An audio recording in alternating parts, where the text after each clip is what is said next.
Sommes-nous vraiment allés sur la Lune ou est-ce que les images ont été réalisées par Stanley Kubrick? Des légendes urbaines comme celle-ci, le cinéma en compte plusieurs milliers.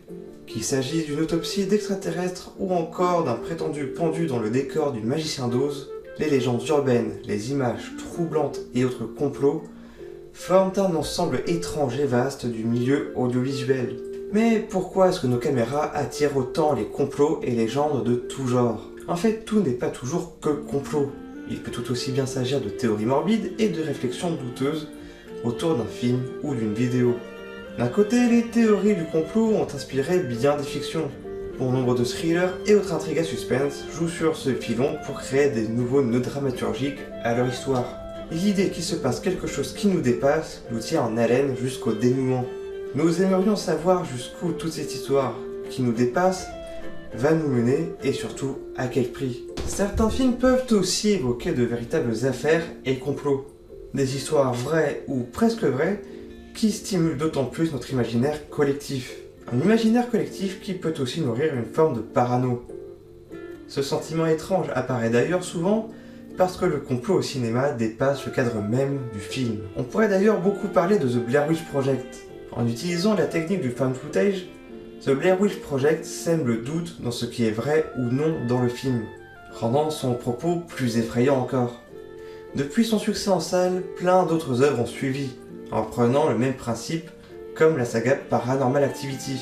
Le found footage, avec sa mise en scène saccadée jouant sur l'amateurisme des images, plutôt que de soigner son esthétique, renforce l'angoisse ressentie par le public pour la simple et bonne raison qu'il joue avec notre rapport aux images et à la narration. Les films en found footage sont censés être vrais. L'immersion ne devient que plus grande et nous fait poser une question fondamentale. Que sommes-nous prêts à croire devant un film? S'il a fait l'effet d'une bombe à sa sortie, Blair Witch Project n'est pourtant pas le premier à brouiller la frontière entre réalité et fiction. Bien avant lui, en 1980, Cannibal Holocaust mettait déjà en avant des bobines de films en found footage, présentés comme réels et ayant une portée documentaire. Le film a d'ailleurs été accusé d'être un snuff movie, où de véritables tortures d'animaux auraient été filmées. En parlant documentaire, le genre a également été un terreau fertile à la création de toutes sortes de complots et de légendes urbaines. Le plus célèbre de tous est sans doute Fahrenheit 911 de Michael Moore, enquêtant sur les attentats du 11 septembre. Véritable documentaire politique, Moore accuse avec son documentaire la place tenue par l'administration Bush dans la chute des tours jumelles. Un documentaire composé de nombreuses images d'archives et de commentaires cinglants. Bref, une recette qui fonctionne lorsque l'on veut mettre un complot en avant. Un concept que les faux documentaires ont bien compris. Et oui, lorsqu'on parle de complot et de cinéma, on retombe facilement du côté de la fiction. En 1981, Agnès Varda inventait le terme de documentaire, nommant un de ses films ainsi, pour définir de faux reportages. On en parlait en début de vidéo, si bon nombre de personnes croient aujourd'hui que nous ne sommes jamais allés sur la Lune, on le doit notamment au documentaire Opération Lune, réalisé par William Carell et sorti sur Arte en octobre 2002. Ce documentaire parodique prouverait que jamais personne n'est allé sur la Lune en juillet 69, et que toutes les images ne seraient que l'œuvre de Stanley Kubrick, faite en studio. Si beaucoup de gens sont tombés dans le panneau de ce faux documentaire, plusieurs indices pourtant nous mettaient sur la piste de la fiction. On peut par exemple citer les noms de plusieurs témoins, s'inspirant librement de personnages de films d'Alfred Hitchcock, et ce sans compter les nombreux effets spéciaux et images truquées utilisées pendant le film. De faux documentaires dans ce style, il en existe beaucoup d'autres, comme le célèbre Alien Autopsy, d'où proviennent les fameuses images de cet extraterrestre de Roswell. En jouant avec les codes du documentaire, on s'amuse alors avec la notion de réalité, mais surtout avec la confiance que le public place dans les images qu'il consomme. Et c'est sans doute ce point qui nourrit chaque complot et légende urbaine, notre rapport aux images et à la réalité. Et ça, c'est une question qui se pose depuis les débuts du cinéma. Lorsque les frères Lumière inventent le cinématographe, ils ne voient là qu'une machine qui permet de capter le réel et n'acceptent pas que cela puisse être utilisé pour créer des fictions. Depuis, le cinéma est devenu ce qu'on connaît, et le milieu documentaire aussi. Mais pour autant, au-delà de la fiction et du reportage, bon nombre de légendes urbaines et de complots sont apparus en dépassant le cadre même des œuvres dans lesquelles elles sont apparues. et ce que ce soit volontaire ou non de la part des équipes du film. Il arrive par exemple que toute une légende soit construite pour faire la promotion d'un film. De fausses rumeurs peuvent ainsi librement circuler pour faire parler du projet. On parlait de Blair Witch Project tout à l'heure. À la sortie du film, toute une campagne marketing a été mise en place pour créer une fausse légende autour de la sorcière, faisant croire à des disparitions mystérieuses et à des activités mystiques dans la forêt. Mais il arrive souvent que la légende dépasse juste le film et le contrôle des artistes qui l'ont créé. Ces légendes peuvent se créer autour de certaines œuvres, notamment auprès de certains films d'horreur qui ont obtenu le triste titre de film maudit. Parce qu'au-delà des histoires qu'ils racontent, où règnent fantômes, démons et autres entités mystiques mises en scène dans une image fantastique et déroutante, un autre mythe se crée, celui de la création du film. L'Exorciste par exemple, véritable chef-d'œuvre du cinéma d'horreur, a bien failli ne jamais voir le jour. Un incendie a ravagé le plateau de tournage. Et ce sans compter le décès de plusieurs acteurs peu de temps après le tournage. Tout cela pouvait très bien s'expliquer de manière purement rationnelle, et pourtant toutes ces coïncidences suffisent à créer une aura malfaisante autour du film. En sachant cela, impossible pour le public de ne pas appréhender le film de la même manière. Et surtout, ils ne pourront plus aller voir de manière aussi naïve.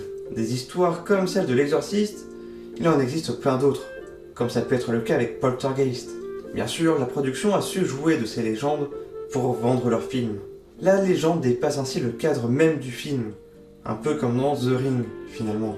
Mais la création de légendes urbaines a aussi et surtout dépassé le cadre même de la production du film ou de documentaire, notamment lorsque le public crée lui-même ses légendes à partir d'images. La question des morts conservées à l'écran a, par exemple, beaucoup fait jaser le public. Regardez cette image, tirée du Magicien d'Oz. On semblerait voir au fond du décor un corps pendu, qui aurait été attribué à l'un de ces acteurs jouant un Munchkin. Mais la scène a été tournée avant l'arrivée des acteurs jouant les habitants d'Oz. Il s'agit en réalité d'un grand oiseau emprunté à un zoo voisin. Un montage a même été réalisé par la suite pour donner à l'oiseau une véritable forme de pendu. Des théories comme celle-ci, il y en a plein d'autres. Entre les prétendument vrais cadavres utilisés pour Apocalypse Now, ou la mort de Brandon Lee filmée en direct dans The Crow. Mais si l'exemple du Magicien d'Oz est particulièrement parlant, c'est bien parce qu'au-delà de la rumeur, quelqu'un a volontairement retouché l'image du film. Un canular de mauvais goût qui n'a fait que renforcer la légende urbaine. Un travail fait par un amateur, un membre du public, pour le public. Et qui montre aussi l'impact que peuvent avoir les images en dehors du cadre des films et des documentaires.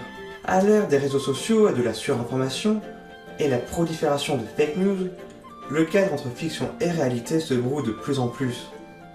Et c'est sans doute ce qui permet la création de toutes sortes de légendes urbaines. Mais tout cela interroge surtout sur notre rapport à l'image et à la réalité.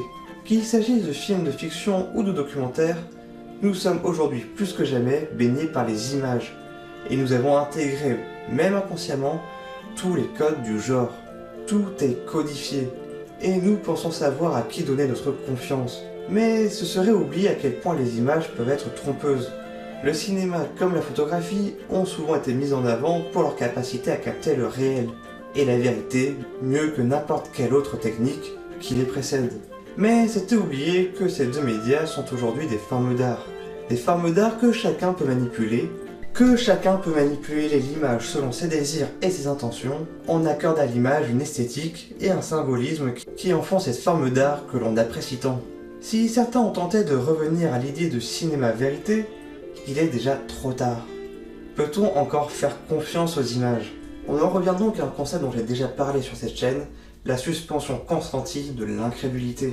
Ce que le Found Footage avait déjà sans doute anticipé, c'est qu'aujourd'hui nous ne sommes plus seulement spectateurs des images, mais aussi acteurs.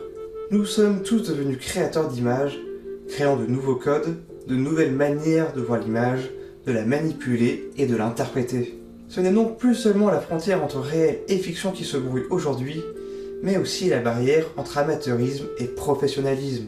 Si on croit aujourd'hui maîtriser tous les codes du genre, ce n'est en réalité qu'un brouillard qui s'étend sur le monde de l'image, offrant les conditions idéales pour chaque légende urbaine de se développer. Cela montre encore une fois le pouvoir qu'ont les images. C'est quoi votre légende urbaine préférée ?